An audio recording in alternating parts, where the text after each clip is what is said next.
Hi, I'm Metta Spencer. And today we're not going too far. Markham is only 20 miles from here or so. And my friend Lloyd Helferty is sitting at his desk, although I think he is much more at home out in the garden. He's an agricultural technologist or something, a fancy name for a would-be farmer or sometimes an expert on farming who doesn't actually live on a farm, right? And so I guess a little bit of a clarification of my credentials. Okay. I actually I just made got that up. I actually got training in electronics technology and automation. So I did a lot of work in for instance Asia and the U.S. and other places in factories. And I want to know about dirt, man. So I'm just I left this fascinated by job. dirt.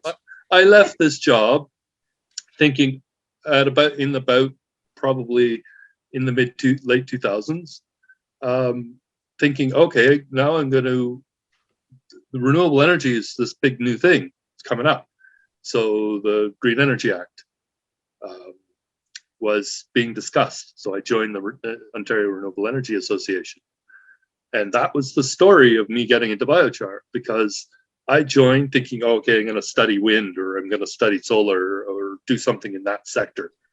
But I ended up as a member of OSEA, Ontario Sustainable Energy Association. I ended up having a conversation with a farmer. She's a potato farmer, organic, wanted to put solar panels on her farm, on her barn, like the roof, and wanted to put up a wind turbine on her farm. She said, look, I'm an organic farmer. I grow potatoes. I want to run my tractor off of the waste wood that's on my farm because I have a big pile of waste. But I've heard that it was done before by the Germans way back during the war. She goes, I can run my tractor off of wood. Can you help?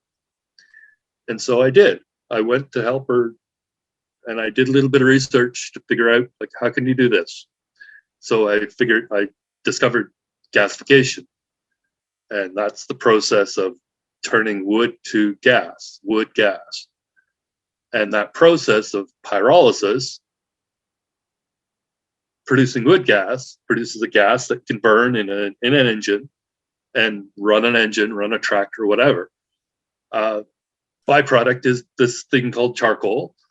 Of course, being a potato farmer, she was really interested in that. She goes, well, I heard this guy Dr. Lehman in Cornell University was doing some studies to put this charcoal stuff, this biochar, I think they call it, into soils in the Amazon. And maybe I can do that too on my farm because I grow potatoes, I'm organic, and I know one of those certified organic ingredients is charcoal. That's on the list. So she goes, can we try that? The normal economy of biochar production, you wouldn't think of the biochar as the byproduct. That would be the main thing that you'd have. And you'd also get a little bit of gas on the side. Well, a lot of companies look to try to monetize all of it, right? They want to sell the energy if they can sell the heat, or they can sell the gas, or they can sell the liquids. They want to sell that. Why not make money off of that too? Well, and sell the biochar too. Theoretically, but to be honest, I don't find that many people making biochar. Well, this is the thing, because the economics don't work. People have tried it over and over and over again. The economics don't work. Okay. That's why we don't have any producers, because nobody knows if there's a market for biochar. Why don't we create a market for it? Because this is exactly what I've been doing. Two obvious reasons. Number one, if only because of the food production, it's wonderful as a way of improving the quality of the food and the amount of food and that sort of agriculture. It's great for that. But even if you didn't do any farming, it would be wonderful as a contribution and the one of the best possible ways of sucking actual carbon out of the atmosphere, exactly, underground permanently. But it actually does all come down to the economics, though, and that's what I was saying. Any producer out there, and they've all tried it, they want to monetize three things. They want to monetize the energy. They want to monetize the biochar, and they want to monetize, if they can get it, carbon credits. So they want to be paid for sequestering carbon. They want to be paid for selling the biochar. They want to be paid for selling the energy. The economics don't work. I don't understand why not. Because they just don't. Look, I have a friend who has a garden, and she says, well, my backyard, I'm not even sure I'm going to raise a garden anymore this year because the last year or two, it didn't produce a darn thing. It's not worth our effort. And I said, I will buy you some biochar and I'll figure out how you're going to use it. And will you do this for me? I'll buy it because I want to see how it works. I haven't ever used it. So I'm going to call my friend Lloyd and find out where. No, I didn't call you right away because what I wanted to do was I went to Canadian Tire, website. I went to Home Depot. I went to all these places. Nobody sells it. They're supposed to be selling stuff for the garden. No biochar. You can put into Google biochar in Toronto. Normally, whatever you put into Google, I want to buy, lipstick in Toronto. They tell me where I can buy lipstick. No, they couldn't tell me any place to buy biochar. They didn't know what because it was. It doesn't exist. It just doesn't exist. Here, because I spent 10 years plus. Well, okay, from why that moment. Economically, it should be something that every single gardener, including myself, I don't have a garden, but I have pots of flowers in my window. I'd be happy to put biochar, but you can't even buy it. Honestly, a bunch of companies went out there and said, look, we can make the economics work. We're going to sell potted soil mix in the garden centers. There's a company in Calgary, bankrupt. There's a company in BC, I'm sure, bankrupt by now. There's a whole bunch of companies in California, in Massachusetts, because the economics don't work. There's no market for it. Right. Why no market for it? Why can't, normally if it's a huge overhead for the marketing side to create a market. It's huge.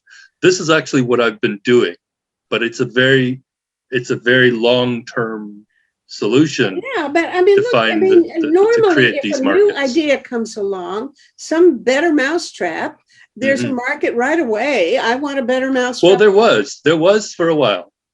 Everybody tried it, and then everybody realized, well, it's not doing really anything for my garden. What's something because wrong? Our soils are pretty good. We have good soils relatively. We're not the depleted soils of the tropics. So yes, biochar did wonders in the tropics, in Brazil, in Sub-Saharan Africa, in India. It did great things for their depleted soils. We have good soils. We're not doing a lot.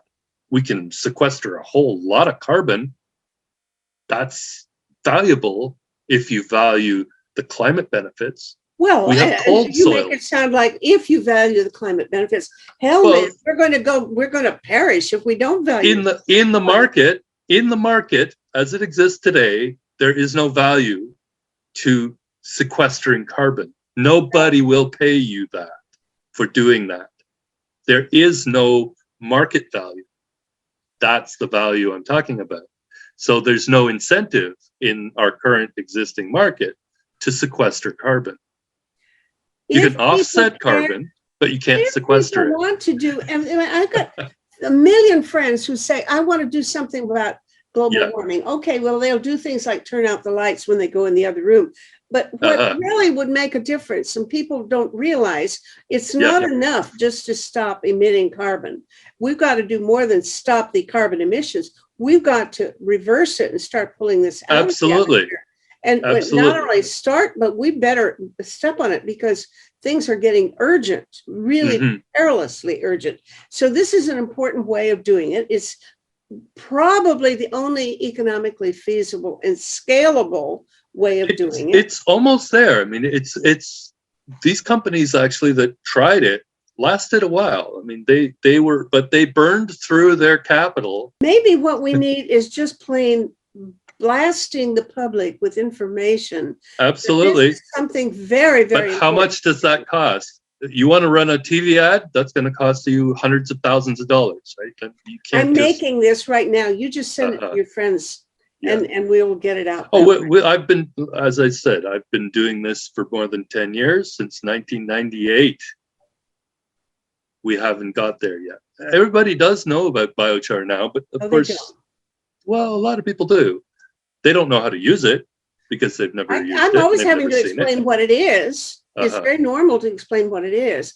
And by the way, I just was watching something. You gave me the name of a company or an outfit, a farm out in Caledon. It's called Whole Village org. .org. Yeah, yeah.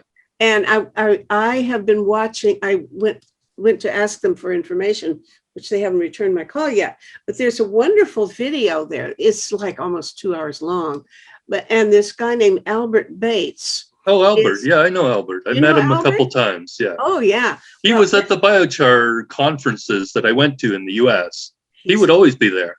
He's a fount of information. He's an amazing guy. Yeah. Well, look, he's talking not only about what actually happens in the soil, to the microbes and to the fungi and to the minerals and everything, and to the water retention, the moisturizing and stuff of the soil, and how it improves the quality. Yeah, And how much you can put in there. He said a number of things there. Like they have found biochar in the soil that's 250,000 years old. It wasn't made by people, it was made by forest fires, but it's in the soil and it's still good. It's still there. It's better than ever, actually. You can take it out of this air, put it in the ground, and it stays there. Of course, Albert's work is, again, in the tropical soils. So he's working down in Central America, South America. He's working for the most part. The farm in Tennessee. So in Tennessee, I think he's tried it there, but I'm not sure. Like in my discussions with them, there's a lot of other things he's talking about. For example, putting it in animal feed. Absolutely. Wonderful to these ruminants that emit all this carbon. It makes their it stops. Actually, I read recently there's some trials going on in Alberta, I believe, feeding animals, feeding the cows, feeding the pigs, feeding the chickens. They've been doing it in Switzerland and Germany, but the U.S. Food and Drug Act refuses to allow them to do it. But he said you can do it in Canada, so we should be doing it. But we have rules here, though. We have rules. I'm sure, but he said the CFIA has really gone down on that. And it takes years to get a permit to sell biochar in Canada. To sell biochar, even for gardening? Yeah.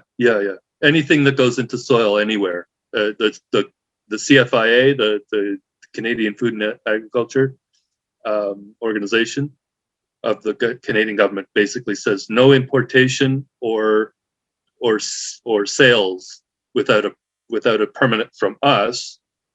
And you're going to have to apply. It's going to cost so much money, and it's going to take so many year or whatever.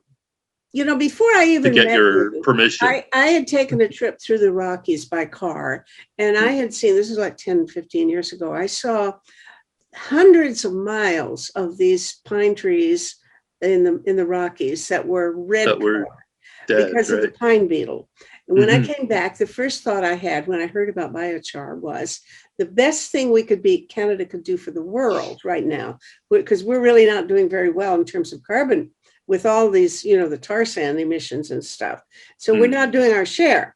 But if we cut down those trees and right there on the spot, dig a pit in the ground and make biochar and use that biochar, all the farms in Canada sell it, mix it in with fertilizer and compost and things and use it, we would be not only offsetting probably all of the tar sand, the biggest contribution that Canada could make. And so absolutely. I did the math early on, way back in 2009. I did the math. The area that you travel through as you cross the prairies, right, is called the Palliser Triangle. So the Palliser Triangle, that prairie land, the flatlands between basically Manitoba all the way to the Rockies, all that land that's there, if you were to just put, I believe the numbers were something like 0.1% increase in soil carbon of all that land I calculated if you did that with biochar, that would offset about 20 years of our carbon emissions in Canada. Wow. 1 year by Fabulous. 0.1%, right? Do wonders for the soil. Yeah. Okay. And it would just basically, we can do it easily, really. But again, the economics aren't there. You can't do it at a profit. You have to pay for that to be done. Well, we pay for a lot of things, including pipelines that we shouldn't be Yeah, using at all. and you could do it probably. money You out of could the- do it at a fraction of the price of that pipeline. I'm sure.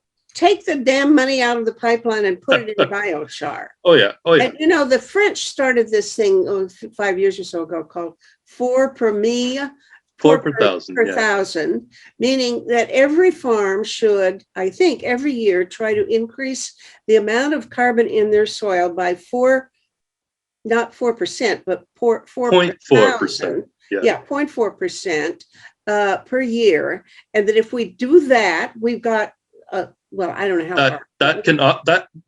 That number, you know how they got that number? They said, look, what are all the farms in the world? Like, what is the area of all the farms in the world? What is our CO2 emissions? Mhm. They said, okay, CO2 emissions divide by the acres or hectares of farms in the world. How much carbon do we need to add per hectare? And they came up with the number 0.4. That's the number that's required to offset 100% of our emissions. Well, you know, All the of it. question is, how do we get there? And I've had conversations with people and they sort of, some people are still in denial. Some of the climate change people are still saying, well, what we really need to do is just more aggressively reduce carbon emissions. And we need to do both. It's too late for that. That's not enough. Of course we need to do that, but that's not enough. We have to do, we have to do more. We have to, suck it out of the atmosphere. Well, what are the ways of doing it? And they all start talking about how, oh, these machines won't work and this and that won't work. And I say, yeah, that won't work. But what will work? Yes, trees and agriculture. Yeah, and that can be anything, photosynthesis, right? That's right. Free. Absolutely. And we know how to do it. It's not a big secret. And there's absolutely no negative side effect, as far as I know. Can you think of any? Well, for biochar itself, there could be, for sure. How? Well, I mean, put too much. You put in a bad biochar that's not suitable to the soil. I mean, there's a whole bunch of bad biochars that you can put out. This is why the CFIA came out and put the regulations, because they said, well, we don't want to see like just black stuff coming in from China or wherever, that they call it biochar, but it could be anything. I mean, who knows what it is, right? Could be toxic. Easily toxic to produce something with PAHs and who knows, contaminated feedstocks of whatever waste. You ever seen any evidence of a case where some actual material harm was done because somebody did use the wrong kind of biochar? I didn't see it personally, but I've heard stories of some trials that were just basically, it's not working, and we've kind of ruined our farm for like we've reduced they've reduced the productivity of the farm as opposed to increasing its productivity. Now, if that's the case, then I need to know more about it, because I don't want to mislead anybody. I'm as much. It's no miracle. It's not a silver bullet for, transportation itself, even just transportation. You talked about, oh yeah, you can do it on site. Yes, absolutely. But who's going to pay for the person to actually go there and do it? There are two arguments. Right? When you say it's not cost effective, you can't make a profit from it. Okay, I will live that, because I still think that the need for it is so great that even if it costs us something, I will personally pay to have it done as my contribution to the world to make sure that it gets done, because it's such a good thing to do.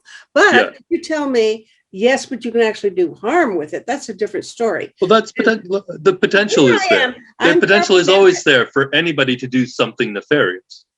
And I'm trying this show right now, what we're talking about, I want to convince people that everybody in the world ought to be using biochar, and everything it's going to be the a big deal. Now, if I'm lying and deceiving and stuff, I It's not really have. lying. But if you tell me that it could do harm, I need to find it out and put it in here. There's the potential for people to say, "Oh, we've got waste. We want to get rid of it. We're going to just sell it as this thing called biochar. We're going to biochar." Nobody knows any different. But we can't talk loosely. Uh-huh. I'm telling people what I want everybody to do. Everybody watching the show, go get some biochar and use it. Damn it.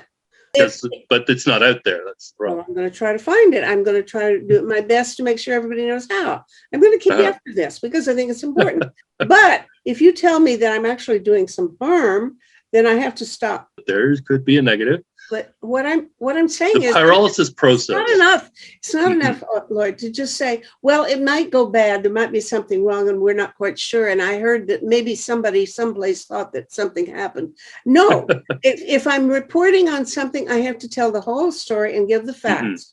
And this is a place where I need to get the facts. Probably this afternoon, I'm going to have to go look up, try to find all the references to harmful things done so that I can stick it in this very video so that we don't mislead anybody. There are bad actors out there. We just need to be very careful about endorsing a company, let's say, that says we're producing biochar and say, oh, this is great, because there were a bunch of companies out there, for instance, even that were trying to stop the biochar from being produced by other companies because they wanted to corner the market. Okay, I want to know facts. Give me dates, times, names, phone numbers, evidence, reportage. This is reporting facts. And I can't just speculate. I don't even remember the name of the company. But there was, they got headlines, and they were like the sponsor of one of the biochar conferences, like way back in 2004 or something like that. I'm not going to upload this video until I get some clarification of facts. We just need to be very, that my tale is one of caution. It's not enough. Sorry. You cannot just say, well, be careful. I mean, that's true if I say I'm going grocery shopping, but if you say, watch out, you might get something that is not good for you, that's pretty vague, and I need something much more specific. Okay. Anyway, onward. And it's worth talking about it as the discovery of terra preta. And the work that Dr. Johannes Lehmann did at Cornell University, with one of his students, Dr. Julie Major from McGill University. So McGill is actually really a central part of the story of terra preta. I know that. Okay. So Dr. Julie Major was Dr. Johannes Lehmann's student at Cornell University. She subsequently went on to to McGill University. But I think she might have started out at McGill and then went to Cornell and then back to McGill again. But she was the one actually doing those digs in the Amazon,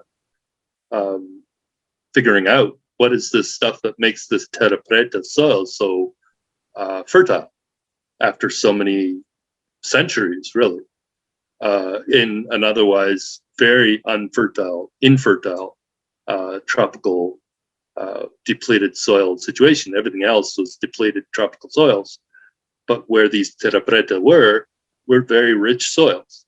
They used to mine those terra preta soils in Brazil. So people would sell this really black, rich soil that they would dig out from these sites.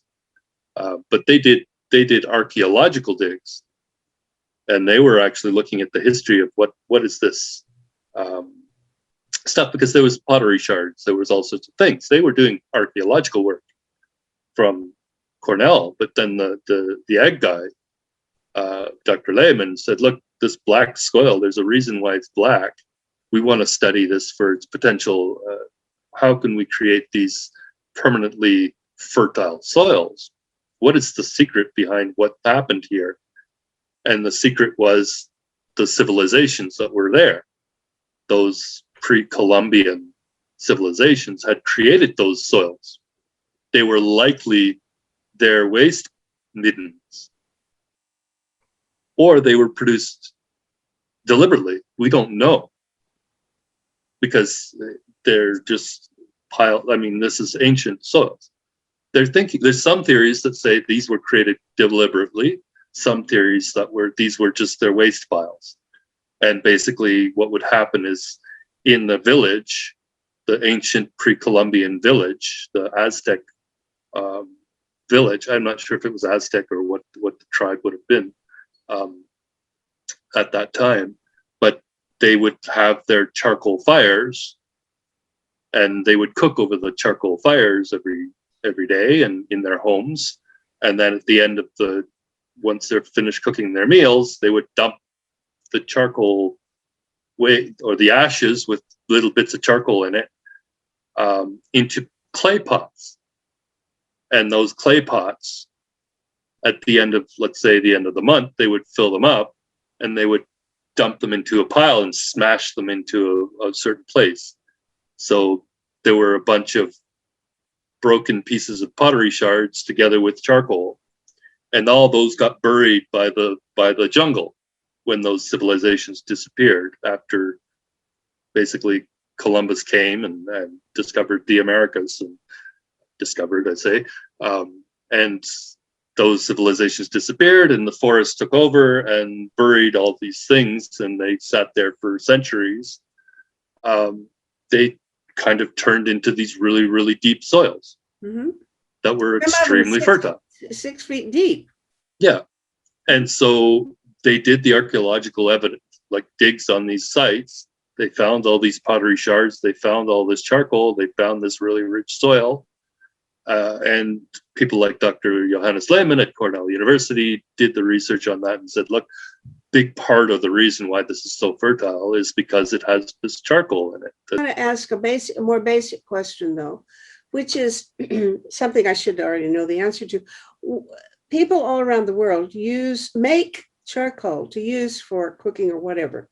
Mm-hmm. Why? Why do they make, if they take wood, why don't they just burn the wood to cook their food? Why do they make charcoal? What is it? The charcoal allows the heat of the fire to be much higher, because with wood you've got a lot of water, and water cools the flames because water turns to steam and the steam actually cools the flames. So to make a hot fire, if let's say making steel, making ceramics, you use charcoal because it creates a really hot fire, because there's no steam, there's no water content. Oh, so the water content of wood, it cools it off. So you don't get a really hot fire with wood. When people barbecue out in the backyard with the things, they buy bags of charcoal, and that's because it's better for barbecuing and cooking. Well, it lasts longer and it's cleaner. It doesn't have smoke. Smoke is the result of the water in the wood that's combining with the gases being released and creating smoke. That's why if you want a smoky flavor, you add wood. You don't add charcoal, you add wood. Right? So smoked meats, they add things like certain types of woods to make it smell like that wood. Oh. That type of wood, like hickory. Uh-huh. Hickory has a certain smell that's really nice when you smoke it. When you burn it, it has smoke or creates smoke, and that smoke has a really nice flavor. If you made charcoal out of hickory wood, there's no hickory smell. I know that you can make biochar from things besides wood. You can make and a lot of waste products like cardboard, all these Amazon boxes that I wouldn't use those because they probably have a lot of like synthetic waxes and the inks and dyes and like, everything like that. Turkey feathers, or a place. It's been tried. Turkey feathers, animal bones, nutshells are probably one of the best. Really? So actually, I tried. I mean, here in Ontario, the gold wrapped Ferrero Rocher chocolates produced right here in Ontario, in a factory just in southwestern Ontario.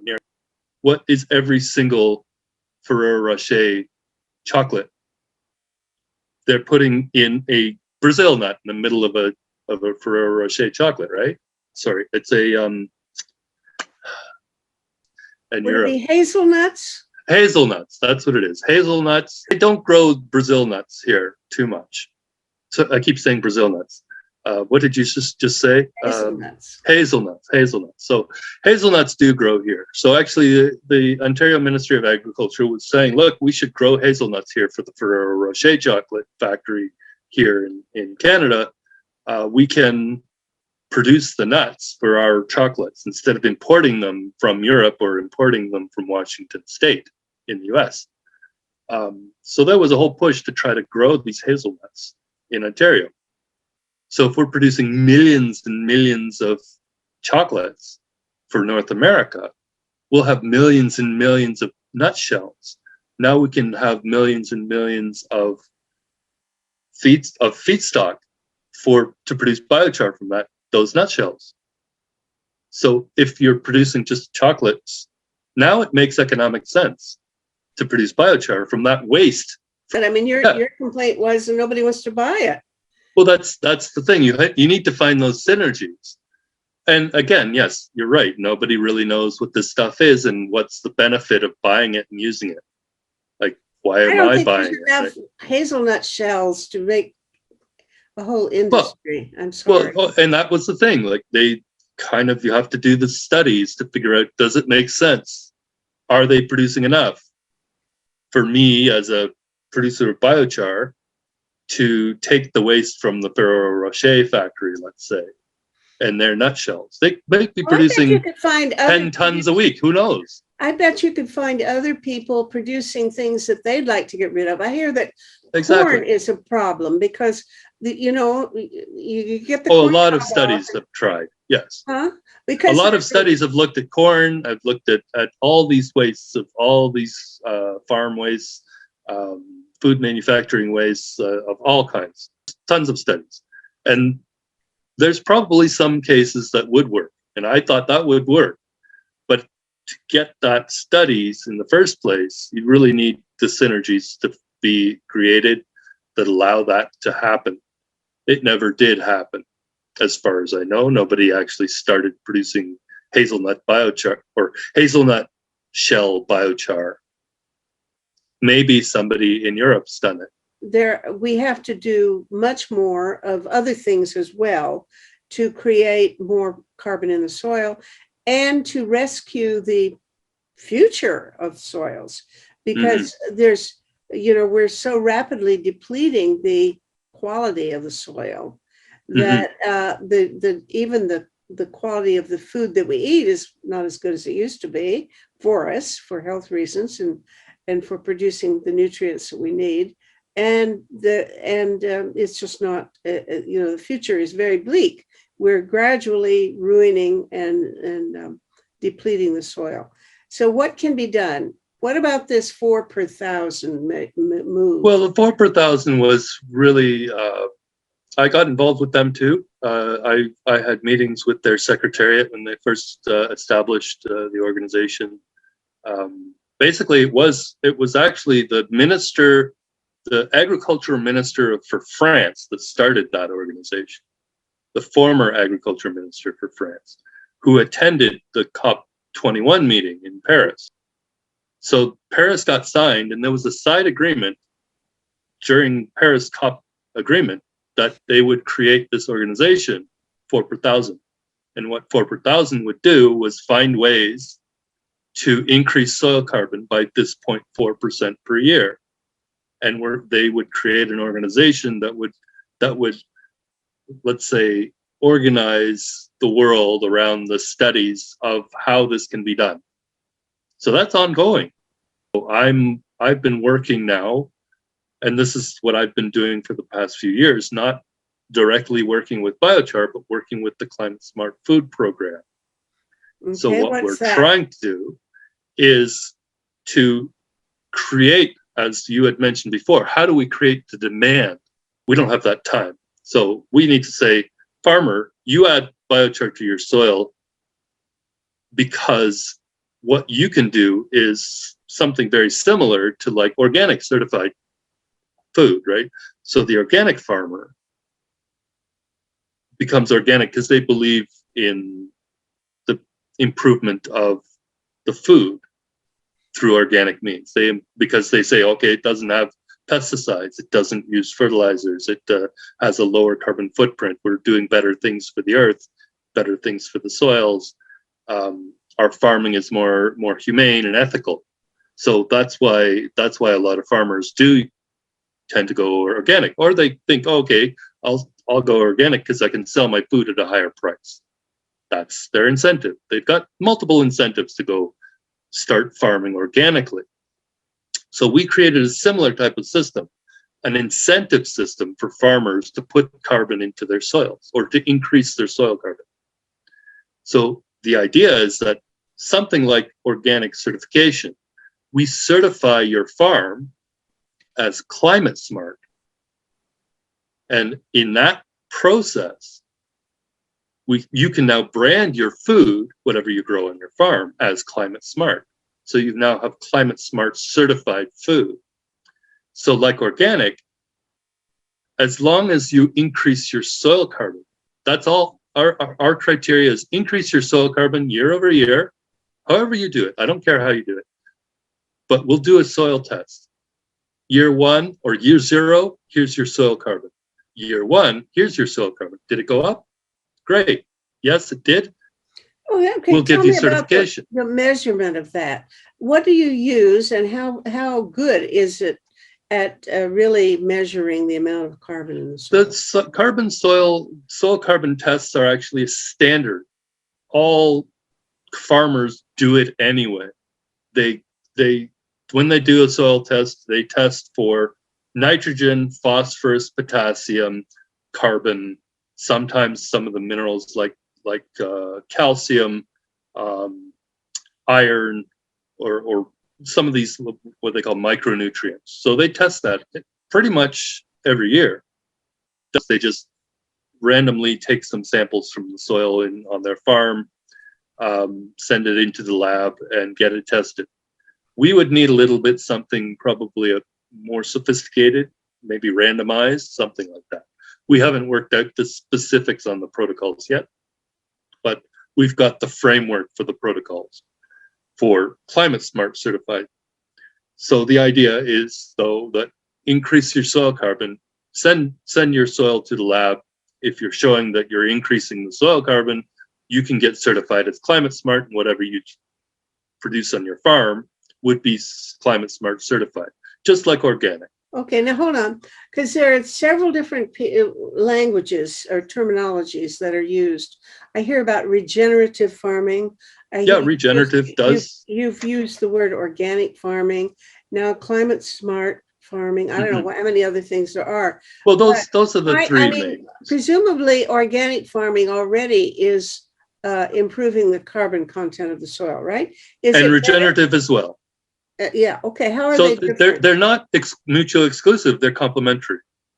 We can have climate smart regenerative organic. Why not? Although what's the difference? Regenerative includes organic already as well.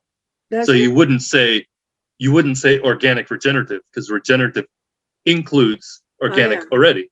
So regenerative is a step beyond organic. But climate smart is that you don't have climate to be smart organic. you don't have to be organic, you don't have to be regenerative. Uh-huh. Climate smart just means you're increasing your soil carbon, and that's basically it.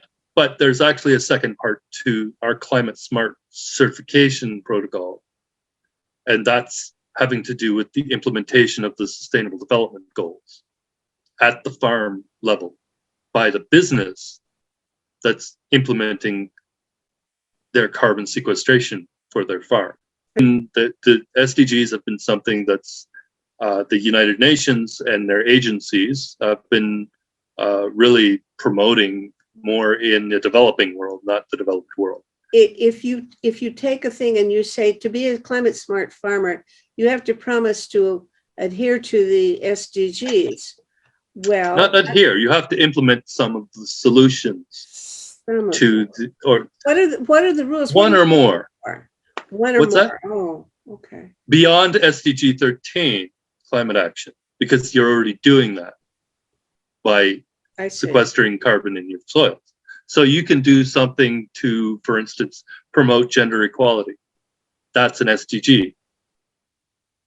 Okay. So your hiring practices, you're hiring and paying your women and men who are working on your farm the same. That would be implementing something on your farm that promotes the Sustainable Development Goals. You're promoting gender equality. Okay. That's an SDG. So there's a positive. So that's how we've designed our protocols, such that you now have to report on what your soil carbon levels are and report on what you're doing to promote and implement the SDGs. Is there really a market now? I mean, do people go shopping looking for things that are marked climate smart food? At this point, no, because we don't have a budget to market this. We don't, and actually there is no farms yet that are climate smart certified anywhere in the world yet. We've tried for a few years. We've tried in Africa, a couple countries, but we're not going to start at a farm. We're going to start in a garden. Now we have. Why? Because it's much smaller and it's much easier to manage. A garden is what people use for their own household. Absolutely. And so the question of marketing doesn't come up if you're actually cooking it yourself. Well, no, because a lot of gardeners can sell in a farmer's market. I see. Can sell to their neighbors, or even swap with their neighbors or something. And so that but this is the promotional side of things. The marketing is not the consumer market.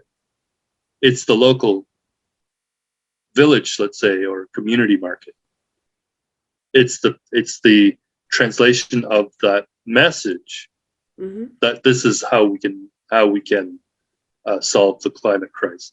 I want to hear about trees of peace and reconciliation or something, which I thought was such a nifty thing. Yeah, so this is what we call the Global Unity campaign, where when you were president of Science for Peace, we had created this community sustainability working group. And so that still exists, right?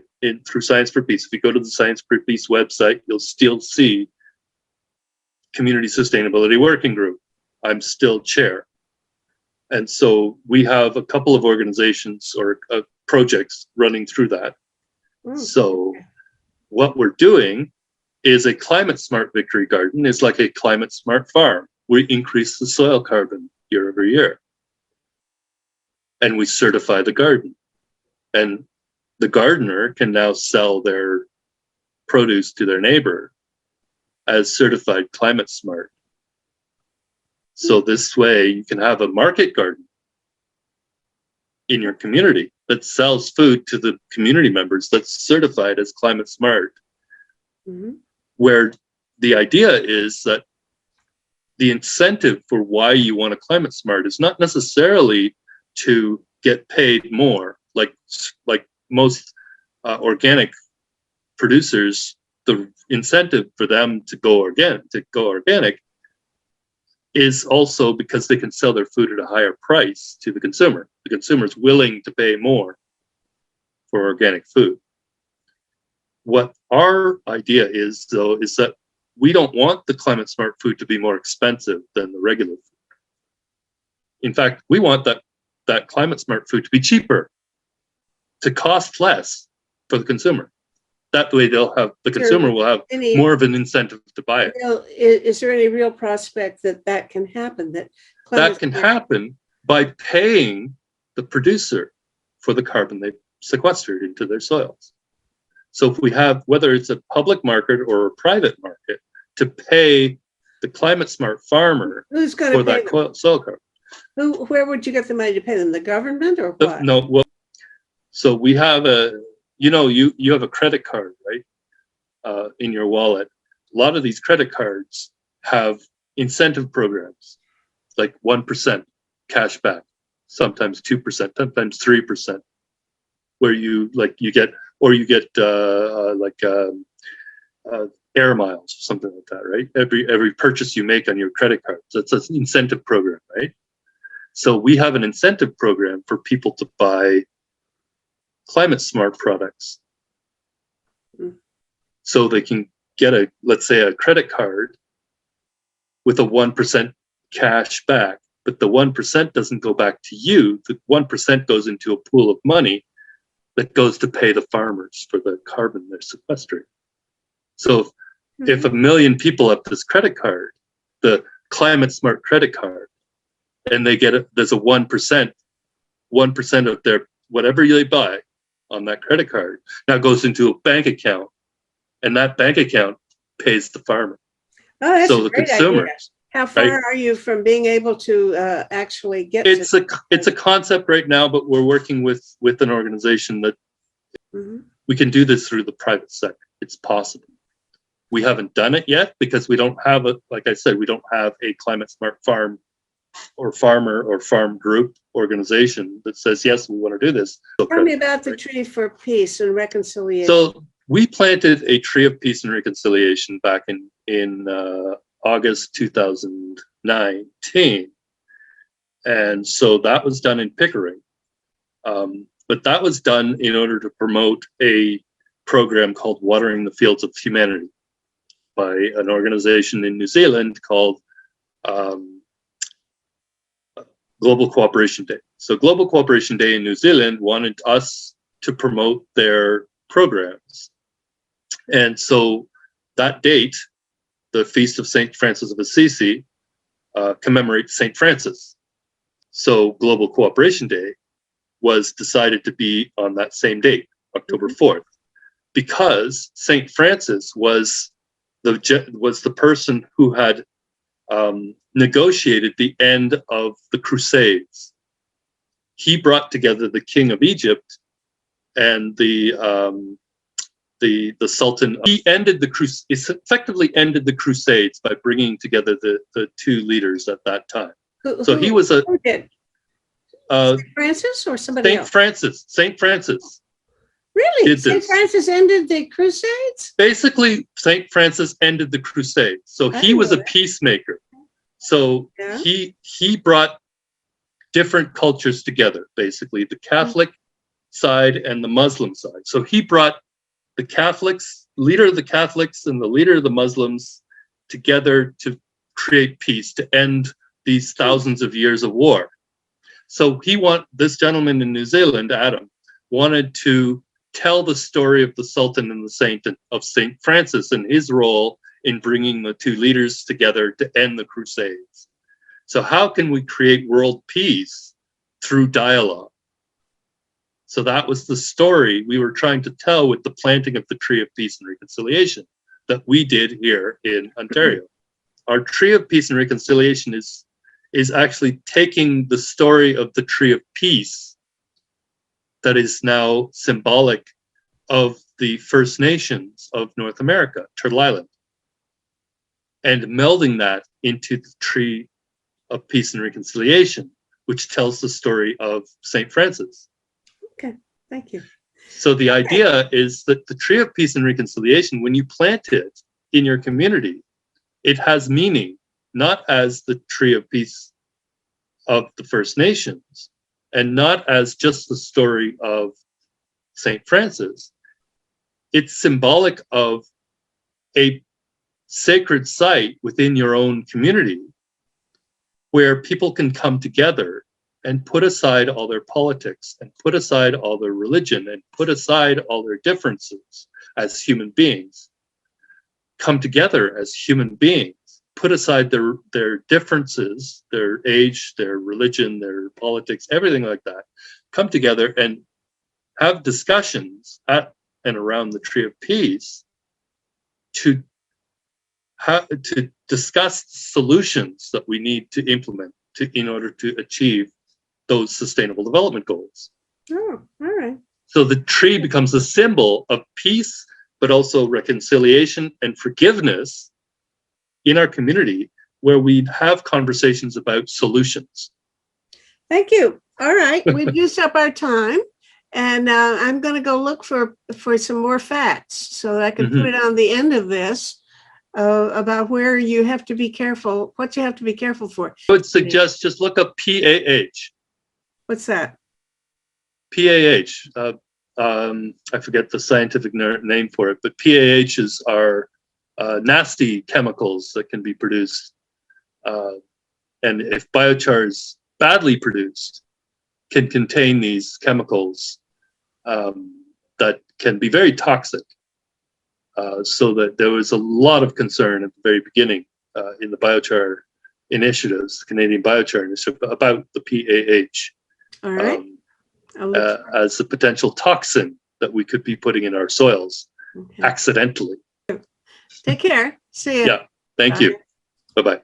Bye. I've spent a good part of the afternoon doing a little research to make sure that I am not misinforming people and that you need all the information you probably need, I will provide, and accurately so.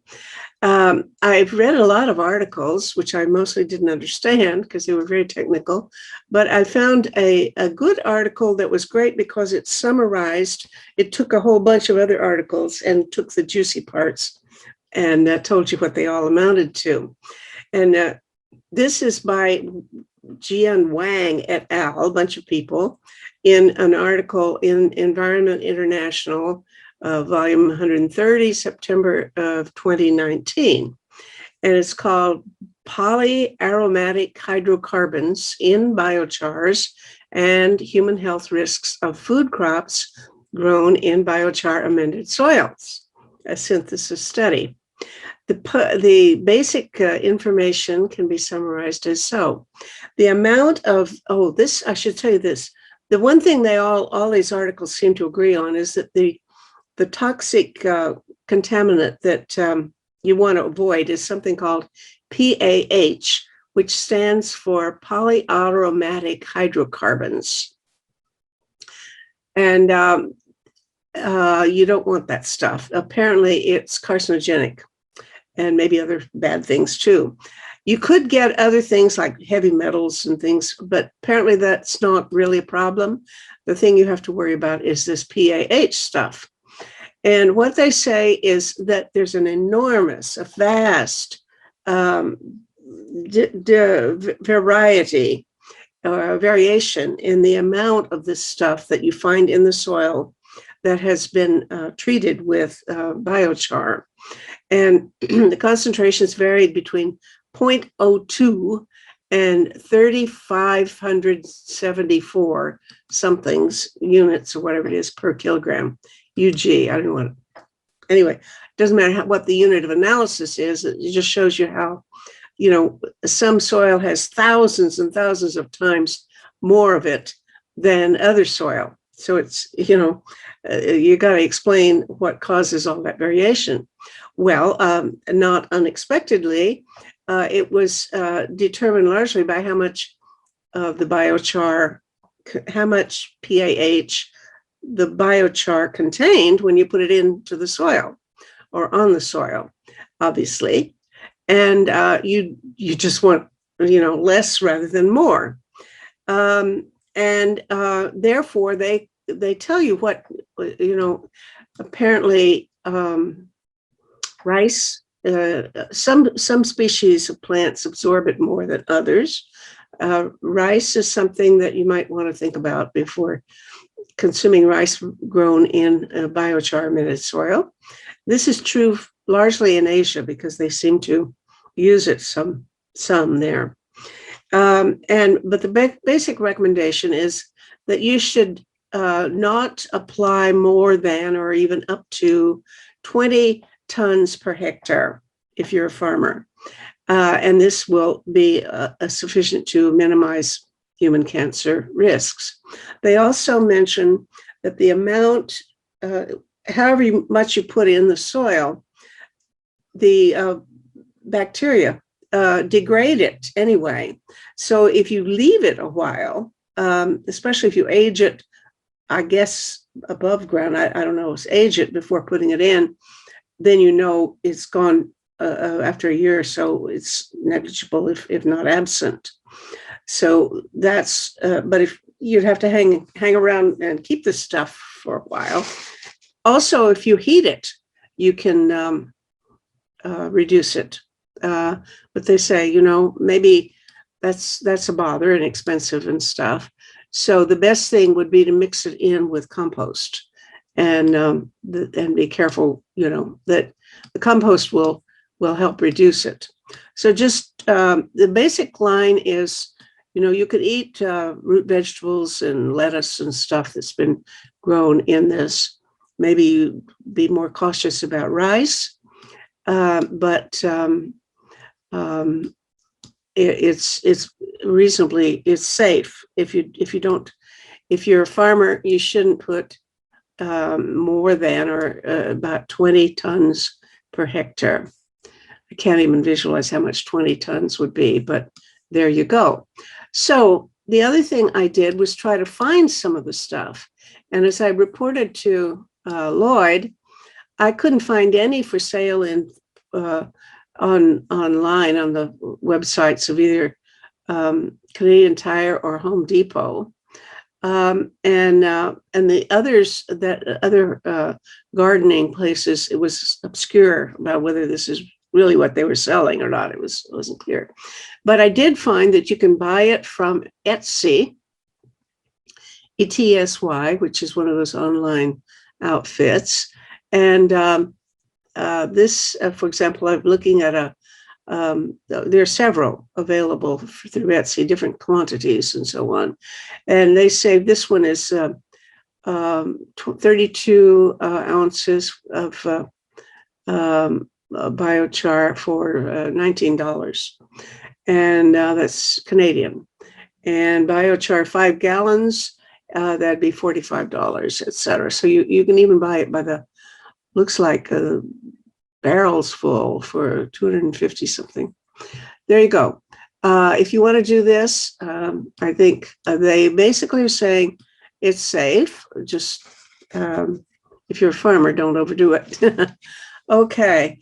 Good luck with it, because I think this is a very important way of contributing to not only the improvement of the soil, although he says Canadian soil is already pretty good. We don't have to worry much about it. But certainly it will contribute to the ending of global warming. Thank you. See ya.